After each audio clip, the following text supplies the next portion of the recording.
Hello everyone, कैसे हैं आप सब लोग। और आज एक बड़ा ही महत्वपूर्ण टॉपिक है, इसलिए मैंने इंट्रो देना भी उचित नहीं समझा क्योंकि इंट्रो हो ही चुका है। आज आप लोगों के लिए कुछ बनाया हूं, इसलिए आज अपने बारे में कुछ बताना मुझे मुनासिब ही नहीं लगा। तो आज मैंने बनाया है, नया साल आने वाला है, तो नए साल में एक गुरु होने के कारण, एक मेंटोर होने के कारण, एक शिक्षक होने के कारण, टीचर कुछ भी आप मान सकते हैं, तो मेरा एक दायित्व है कि मैं नए साल पे आपको कुछ तोहफा दूं। लगातार देता रहूंगा, लेकिन शुरुआत यहीं से हो गई है कि नए साल में प्रवेश करने से पहले आप कुछ शपथ अपने मन में रख लें कि अगर आईएएस बनना है तो कम से कम कुछ हमारे पास ऐसे टारगेट्स होने चाहिए जो हमारी आंखों के सामने हमेशा दिखाई दें, कभी आंखों से ओझल ना हो। याद रखिएगा, फिर से मैं कह रहा हूं कि जो हमारी आंखों के सामने दिखाई दे, आंखों से कभी ओझल ना हो, क्योंकि जब आंखों के सामने रहते हैं हमारे टारगेट, तो हम उनको चेस करने की कोशिश करते हैं। याद रखिएगा, उन्हें चेस करने की कोशिश करते हैं, और ईमानदारी से किया गया चेस, ईमानदारी से किया गया प्रयास कभी भी विफल नहीं होता। यह इतिहास गवाह है। इतिहास में सफलतम व्यक्तियों की कहानी गवाह है, असफल व्यक्तियों की कहानी भी इस बात की गवाह है कि कहीं ना कहीं उनकी आंखों से उनका जो स्वप्न है वह कुछ समय के लिए ही सही ओझल हो गया था। जो सत्य है, जो वास्तविकता है, वह ओझल हो गई थी। तो याद रखिएगा, आज मैं आपको नए वर्ष के उपलक्ष्य में 10 शपथ दिलाने वाला हूं। मेरे साथ आप शपथ लेंगे। याद रखिएगा, उस शपथ की मैं इंपॉर्टेंस बताऊंगा और आप मेरे साथ शपथ लेंगे कि आप इन 10 चीजों पर 2020 में वर्क करेंगे, जिससे 2021 में आप सुनहरे अक्षरों में अपना नाम भारत के गजट में, इंडियन गजट में, भारत के राजपत्र में सुनिश्चित करा सके, अंकित करा सकें।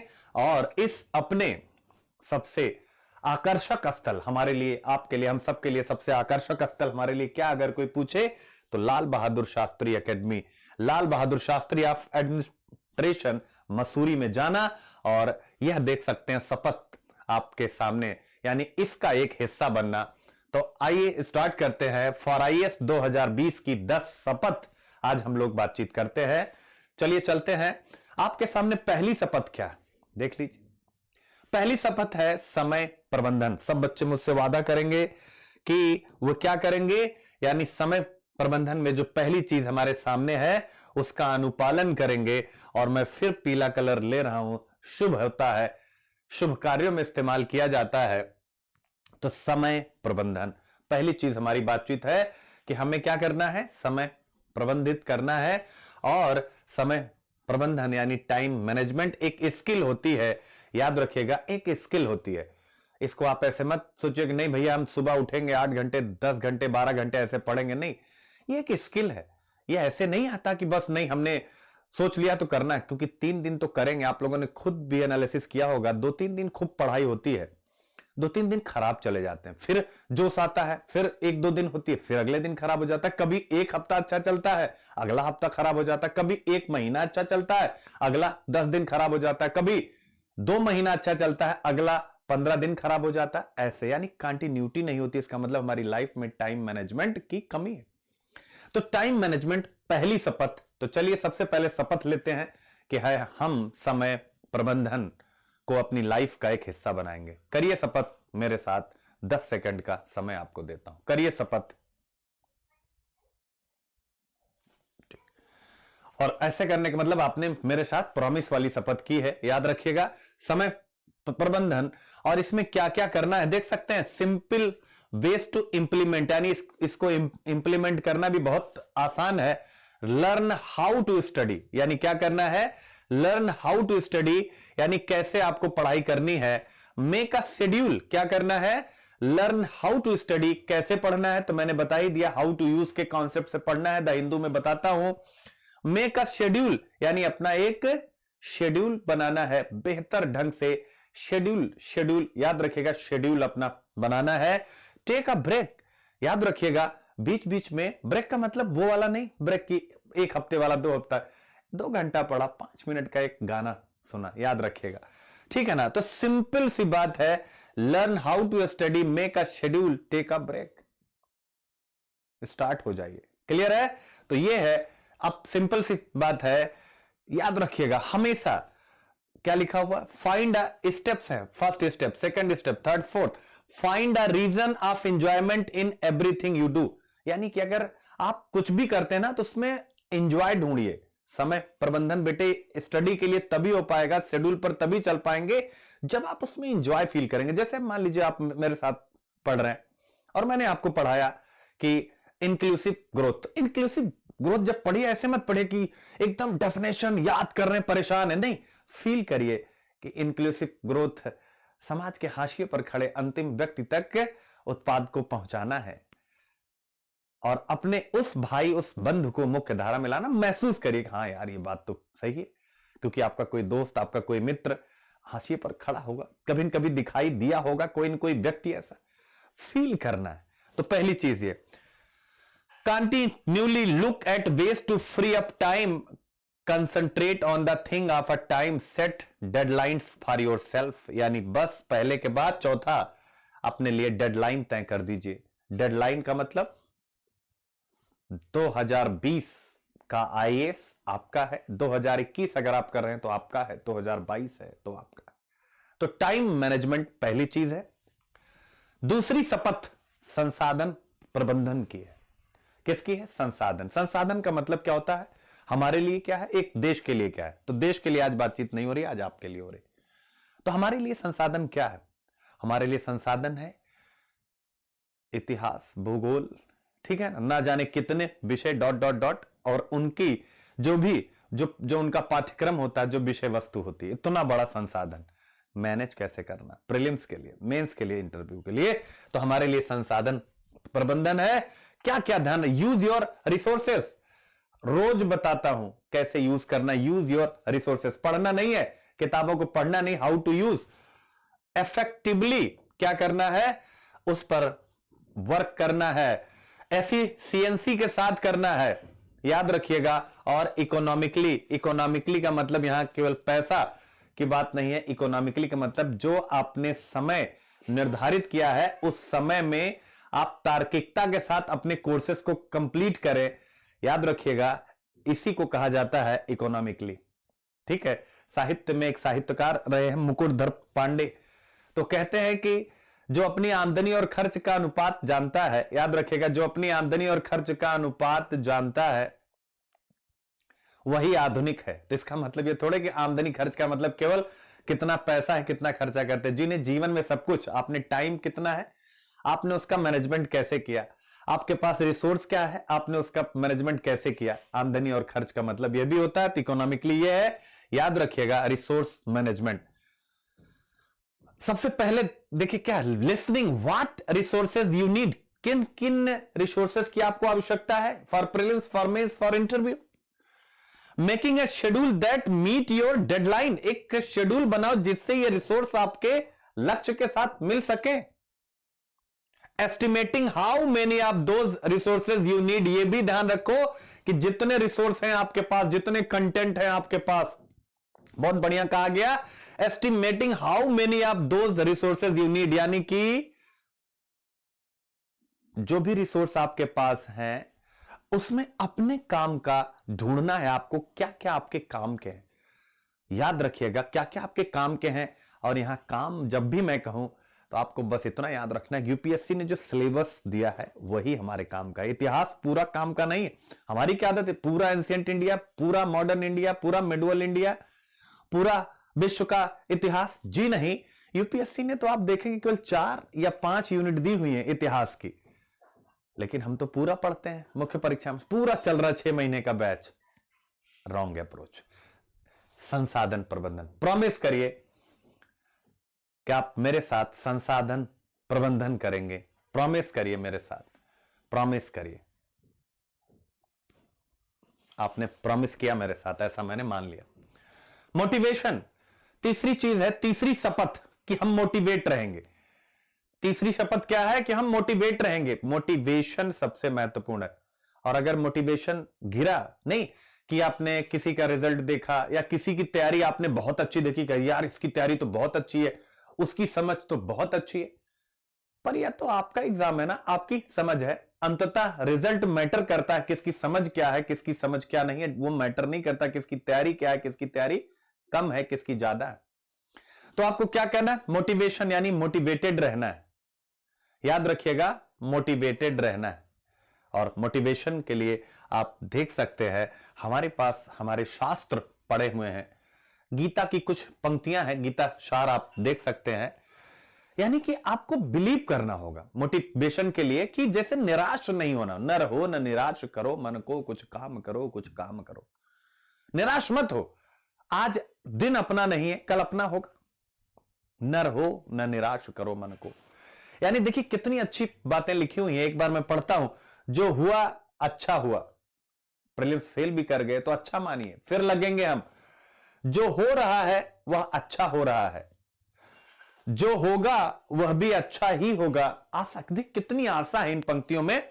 तुम्हारा क्या गया जो तुम रोते हो, तुम क्या लाए थे जो तुमने खो दिया, तुमने क्या पैदा किया था जो नष्ट हो गया, तुमने जो लिया यहीं से लिया, जो दिया यहीं पर दिया, जो आज तुम्हारा है कल किसी और का था, परसों किसी और का हो जाएगा। परिवर्तन संसार का नियम है। तो परिवर्तन में बिलीव करिए। जब भी कोई रुकावट आए तो गीता की इन पंक्तियों को, गीता के निष्काम कर्म भाव को, बिना फल की इच्छा की, अगर आप फल की इच्छा की मेरा आईएएस में मुझे, समझ रहे ना, फल की इच्छा का मतलब सतत करो, बार बार मत सोचो उस पर। याद रखिएगा कि नहीं हुआ तो क्या होगा, आप सोचो कि आपका होगा। मोटिवेटेड रहिए हमेशा, कुछ न कुछ, कोई कहानी पढ़िए, कोई उपन्यास पढ़िए, कोई नाटक पढ़िए, कोई यूट्यूब पर ढेर सारे मोटिवेटर्स हैं, उनकी मतलब उनके जो मोटिवेशन के सेशन होते हैं उनको सुनिए। मोटिवेट रहिए हमेशा। यूपीएससी के चौथी शपथ है, यूपीएससी के माइंडसेट की समझ। क्या है? यूपीएससी के माइंडसेट की। हाउ विल यू काट मी, आई एम यूपीएससी। यानी, और ये देख सकते हैं प्लग, यानी कि ये यूपीएससी है, ये आपका माइंड है। आपके माइंड का जो प्लग है, ये प्लग किस प्रकार से इनके साथ कनेक्ट होगा।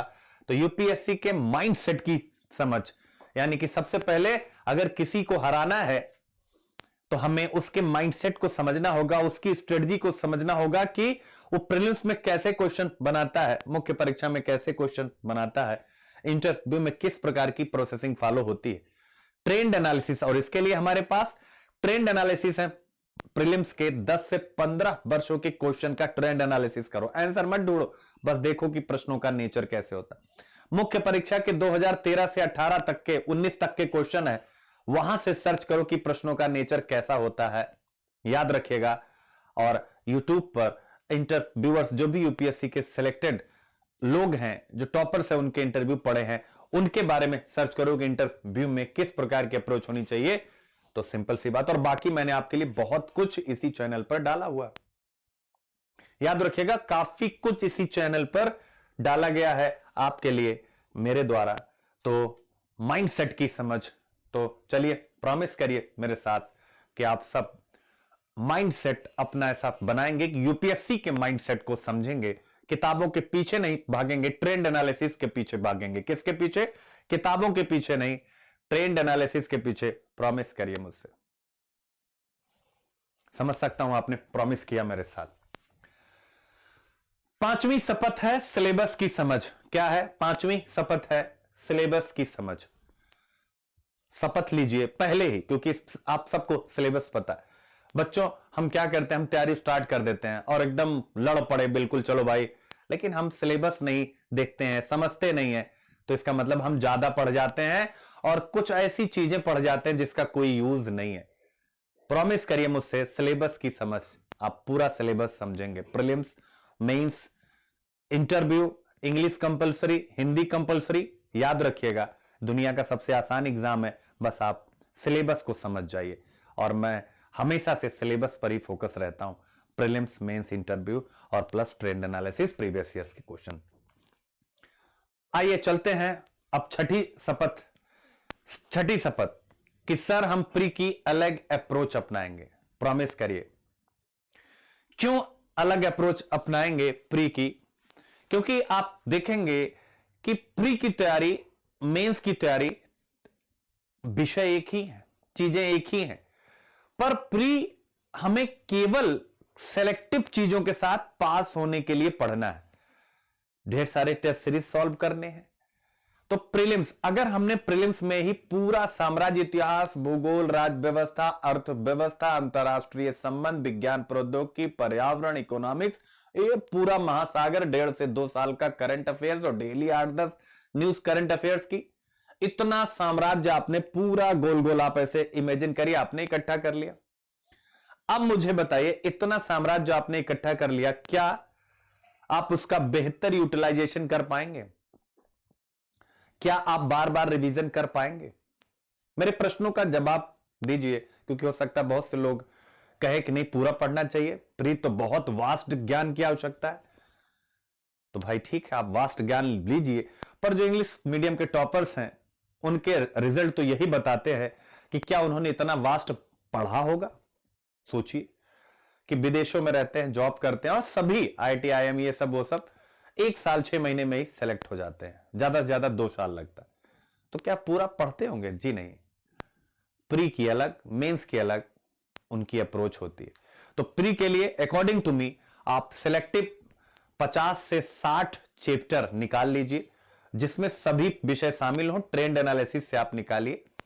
तो प्री के लिए अलग, जिसमें बार बार रिवीजन, और प्लस कंप्लीटनेस के लिए कि भाई चलो पूरा हो जाए, कॉन्फिडेंस के लिए, तो आप उसके लिए NCERT बस। तो मुझे लगता है प्रीलिम्स की अलग अप्रोच रखेंगे तो 50 से 60 चैप्टर जो आपने निकाले हैं बार बार रिवीजन में आएंगे, बार बार रिवीजन में आएंगे, तो स्वाभाविक है वह याद होंगे, और जब याद होंगे तो नेगेटिव मार्किंग है ना, 3 क्वेश्चन की गलती पर 1 सही भी जाता है।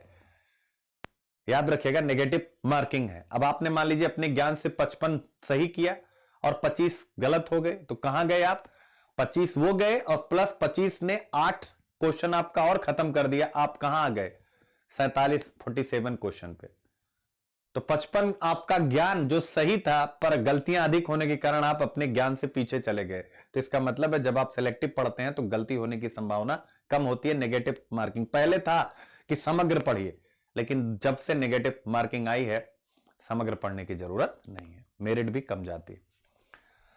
तो एक अगली शपथ, मेंस की अलग अप्रोच आप अपनाएंगे, मेंस की अलग अप्रोच, और उस अप्रोच का नाम है इंटरलिंकिंग, जो मेरी पढ़ाई के केंद्र में है, और आप लोग मुझे इसीलिए पसंद भी करते हैं। तो ये मेंस के इंटरलिंकिंग, इससे बेटा ज्यादा नहीं पढ़ना पड़ेगा, तो प्रॉमिस करिए आप इंटरलिंकिंग अप्रोच, और इसमें मुझे बताने की आवश्यकता नहीं है, आप प्रॉमिस करें बस, क्योंकि ये इंटरलिंकिंग, देखिए मैंने हाथ रखा है यहां पे, मेरे साथ आप प्रॉमिस करिए, यही मेरी पढ़ाई का प्राण है, बगैर इंटरलिंकिंग के ना मैं चलता हूं और ना चलने देता हूं। तो इंटरलिंकिंग करेंगे आप, ये शपथ आपकी। इसके बाद इंटरव्यू की एक इंटीग्रेटेड अप्रोच अपनाएंगे, इंटीग्रेटेड अप्रोच, यानी आप इंटरव्यू की तैयारी अभी से करेंगे। शीशे के सामने कोई भी प्रश्न आप खुद ही से पूछेंगे कि भाई मेरे नाम का क्या मतलब, आप उसका उत्तर देंगे। मेरी हॉबी ये है, इस हॉबी का प्रशासन में क्या इस्तेमाल है, इस स्तर पर इंटरव्यू की तैयारी। द हिंदू में जो भी मुद्दे रोज आ रहे हैं, NRC पर, CA पर, मेरी क्या राय है, खुद ही से प्रश्न पूछिए, और उसके बाद शीशे के सामने खड़े होकर के उत्तर दीजिए। डेली 10 मिनट अपने लिए निकालिए, शीशे के सामने अपने आप को देखेंगे, अपने आप को देखना सबको अच्छा लगता है, पॉजिटिव एनर्जी आएगी। धीरे धीरे, हो सकता है शुरू में अच्छा ना लगे, चूंकि आप अच्छा ना बोल पाए, धीरे धीरे धीरे धीरे धीरे धीरे एक कहानी बन जाएगी। क्लियर है? तो ये आपको करना है नवी शपथ। तो चलिए ये शपथ भी मेरे साथ आप लीजिए। लिया आपने। अब इसके साथ साथ एक और शपथ है, मस्ती का समय, फन टाइम। लाइफ में एंजॉयमेंट भी जरूरी है, फन टाइम निकालिए। संडे आप मत पढ़िए, संडे को फन टाइम, क्योंकि जितना फन करेंगे, जितनी मस्ती करेंगे, तो क्या होने वाला है, जो रक्त कोशिकाएं हैं ना, ब्लड बेसिस, जब आप खेलते हैं, मूवीज देख के एंजॉय करते हैं, रनिंग करते हैं, कुछ भी करते हैं, कहीं घूमने जाते हैं, तो उनको मजा आता है। और जब वो स्पीड से चलती हैं तो ब्रेन हमारा और स्पीड से चलता है, और हमारा तो पूरा काम ब्रेन का ही है। तो हमको क्या करना है, अपने ब्लड सर्कुलेशन में तेजी लानी है। और तेजी कैसे आएगी? जब हम फन के लिए टाइम निकालेंगे।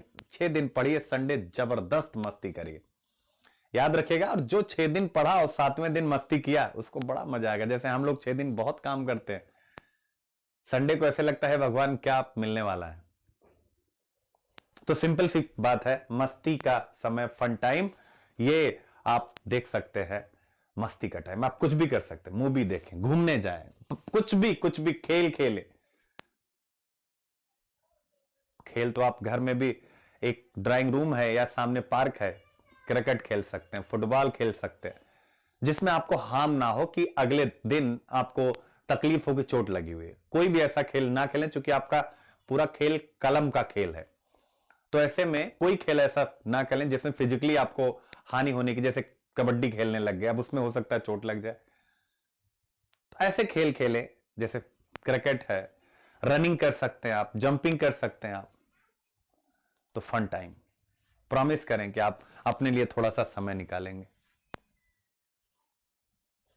चलिए, किया आपने प्रॉमिस, ऐसा मैंने माना। ये सबसे बड़ी प्रॉमिस जो आप लोग मेरे साथ करने वाले हैं, माता पिता की सेवा। दुनिया में इससे बड़ा धर्म नहीं है, दुनिया में इससे बड़ा कोई धर्म है ही नहीं। सबसे बड़ा धर्म, सबसे बड़ा कर्तव्य। आप क्या हैं, आप कहां हैं, आप कैसे हैं, सब शून्य है अगर माता पिता की सेवा नहीं है। इसका मतलब जानते हैं, बड़ा गहरा है। माता पिता की सेवा अगर नहीं है तो आप अपने अस्तित्व को ही नकारते हैं। इसका मतलब आप अपने आप से मोहब्बत नहीं करते हैं, क्योंकि हमारा अस्तित्व तो उनसे है। हमारा अस्तित्व तो उनसे है। किनसे है? हमारे माता पिता से। हमने जन्म लिया उनके अंश से। हमारा अस्तित्व आज हम क्या कर रहे हैं, क्या नहीं कर रहे हैं, सब उन्हीं से चल रहा है। हम चाहे जितने ऊंचे पहुंच जाएं और चाहे एकदम निम्नतम स्थिति में रहें, दोनों ही परिस्थितियों में हमें सामंजस्य रखते हुए अपने माता पिता की सेवा करनी है। और सेवा का मतलब, मान लीजिए आप स्टूडेंट हैं, बाहर पढ़ते हैं, तो शाम को फोन से प्यार से मां के लिए, पिता के लिए 2 अल्फाज क्या जाता है। शुरू में शर्म आएगी कि मां मैं आपको बहुत प्यार करती हूं, या करता हूं, पापा मैं आपको बहुत प्यार करता हूं या करती हूं। शुरू में हो सकता है उधर से रिस्पांस ना मिले, तो हम नई पीढ़ी वाले हैं क्या, अरे यार रिस्पांस नहीं मिल रहा, क्योंकि डांट वांट कभी तो पड़ी नहीं। अरे वो उनका समय है ना, उनके समय के हिसाब से विचार करो। क्या उनके समय में इतना आसान है प्यार करने का जवाब देना? और जिनके यहां से आता हो अच्छी बात है, आप हमेशा बोलिए। वो अंदर से, उनकी आंखों में आंसू आएगा, वो बोलेंगे नहीं आपको, पर आएगा। और उनकी आयु 2-4 वर्ष और बढ़ेगी। 100 वर्ष जीना है तो 104 जिएंगे, याद रखिएगा। और वो 4 वर्ष हमारे जीवन के सबसे खूबसूरत होंगे। क्यों? क्योंकि हम उनके अंश हैं। अंत तो सबका है, सुनिश्चित है। प्रॉमिस करिए, और ये सबसे तगड़े वाला प्रॉमिस होना चाहिए। जो आसपास हैं, हफ्ते में 1 दिन, किसी दिन, मैं तो रोज कहता हूं, मां के पैर पे 2 बारी हाथ ऐसे लगा दिया, सर पे थोड़ा सा तेल, कितना टाइम लगेगा? आप कितने व्यस्त हैं? मुश्किल से 2 मिनट का समय लगेगा। क्या अपनी मां के लिए, अपने पिता के लिए हम 2 मिनट का समय नहीं निकाल सकते? मैं निकालता हूं, इसलिए ये बात मैं पूरे मन से और विश्वास से कह रहा हूं, याद रखिएगा। और मैं कोई आदर्श आपका नहीं हूं, मैं जीरो हूं, मुझे ये मानते हुए आप करिएगा। मैं करता हूं। मेरी छोटी सी बेटी है, सोचिए अभी वो 4 साल की है। जैसा बीज डालोगे वृक्ष वैसा निकलेगा। मेरी बेटी मेरे लिए, अगर मैं किसी दिन पढ़ा गया और मेरे मुंह से अगर निकल भी जाता है कि यार थोड़ा हेडेक सा हो रहा है, ऐसा होता नहीं मुझे, मैं बड़ा एनर्जेटिक आदमी हूं, पर मेरी बेटी तुरंत मेरे सर के पास ऐसे आके फिंगर करने लगती। तो जैसा बीज वैसा ही वृक्ष निकलेगा। मेरी बेटी ना भी करती तो भी मुझे उससे कोई शिकायत नहीं होती, क्योंकि मैं बड़ा बैलेंस किस्म का इंसान हूं अपनी लाइफ में। लेकिन फिर भी बस एक एग्जाम्पल बता रहा हूं। प्लीज, इतना सुकून। और ये जो आशीर्वाद, आखिरी में इसीलिए मैंने बताया, ये जो आशीर्वाद निकलेगा ना 10वीं शपथ का नए साल में ना, लवासना जाने से कोई आपको रोक नहीं सकेगा, यह याद रखिएगा। चलिए शपथ लेते हैं, माता पिता की सेवा करेंगे। और उनके आशीर्वाद से लाल बहादुर शास्त्री लवासना की यात्रा को संपन्न करेंगे। आज इतनी ही बात, ठीक है। और चलिए चलते हैं थोड़ा सा यहां से। आभार आप सबका, अभिनंदन, नमस्कार। ये हाथ जुड़े हुए हैं, ये रिक्वेस्ट में जुड़े हुए हैं। मेरे हाथ हमेशा इसलिए रिक्वेस्ट में जुड़ते हैं क्योंकि आप प्लीज इसका अमल करिए। मैं असफल रहा हूं, इसलिए मुझे पता है कि असफलता का दर्द क्या होता है। जीवन भर सालता है कि यार जिस चीज को सबसे ज्यादा चाहा वही चीज नहीं मिला। 10 वर्ष अपनी जवानी के यूपीएससी को दे दिया, असफल रहा। अच्छा स्टूडेंट था, इंटरव्यू तक पहुंचा, असफल रहा। मैं नहीं चाहता हूं कि नई पीढ़ी में आप मेरे जैसा कोई उदाहरण सेट करें, क्योंकि ये उदाहरण एक ऐसा उदाहरण हो जाते हैं कि लोग आपका उदाहरण दे करके दूसरों को समझाते हैं कि भैया वो गया था, क्या कर पाया, तुम क्या कर लोगे। नकारात्मक उदाहरण हो जाता है। याद रखिएगा, असफलता समाज स्वीकार नहीं करता। तो इसीलिए मैंने कहा करबद्ध निवेदन है आप सबसे, करबद्ध निवेदन है आप सबसे, ये 10 शपथ लीजिए और पूरी एनर्जी के साथ फिर से वापसी करते हैं। और पूरी एनर्जी के साथ क्या करना है, यूपीएससी को क्रैक करना है। Let's crack it. यानी एनर्जी में कमी नहीं है, इमोशन है, पर एनर्जी नंबर 1 है, नंबर 1 है, नंबर 1 है। और जो भी बच्चे मेरे साथ जुड़ना चाहते हैं प्लस प्लेटफॉर्म पे, दम संकोच नहीं करना है। क्या विषय है क्या नहीं है, आप आएंगे हर जगह आपके साथ, आपके पीछे एक मजबूत हाथ खड़ा रहेगा। प्रीलिम्स नया बैच 3 जनवरी, एथिक्स इंटीग्रिटी एप्टीट्यूड नया बैच 7 जनवरी, और हिंदी साहित्य वैकल्पिक विषय भाषा खंड से 15 जनवरी न्यू बैच। स्वागत करता हूं आप सबका अपनी क्लास में। एसके लाइव कोड से ही आए। क्यों आए? क्योंकि फिर मैं आपके लिए पूरी प्लानिंग बनाऊंगा। याद रखिएगा, चूंकि आप मुझ पे ट्रस्ट करके आ रहे हैं, ठीक है। और 1 वर्ष 2 वर्ष आप जिसमें भी आना चाहें, 2 वर्ष में आए। 1 वर्ष 36,000, 2 वर्ष 57,600, समझ सकते हैं प्लेटफॉर्म अच्छा है। और आप आकर के जुड़े, आप दूर दराज के किसी भी हिस्से में हैं, प्रॉमिस करता हूं प्रीलिम्स में भी अच्छा वर्क करूंगा आपके साथ। और मुख्य परीक्षा तो मैं पहले ही कहता हूं कि मेरी आत्मा है, मेरा कमांड है मुख्य परीक्षा पे। आंसर राइटिंग कराएंगे, पूरा पढ़ाएंगे ही नहीं, केवल आंसर राइटिंग कराएंगे। और किसकी आंसर राइटिंग कराएंगे? यूनिट्स की। तो पूरा सिलेबस ही कंप्लीट हो जाएगा। एथिक्स बेटे अमेजिंग है, ऐसे अमेजिंग है, मेरी मेहनत अमेजिंग है। जीरो हूं मैं, बिग जीरो, पर मेहनत मेरी अमेजिंग है, ठीक है। पागल हूं मैं मेहनत करने के पीछे, चूंकि ये मानता हूं कि कर्म ही है जो आपको आपका दे सकता है। नए सेशन में तब तक के लिए इस 10 शपथ के साथ पंच बंद करिए। इस 10 शपथ के साथ तैयार हो जाइए 2020 का वेलकम करने के लिए। जय हिंद। याद रखिएगा, जय हिंद। लेफ्ट हैंड उठा था, रोक दिया। जय हिंद।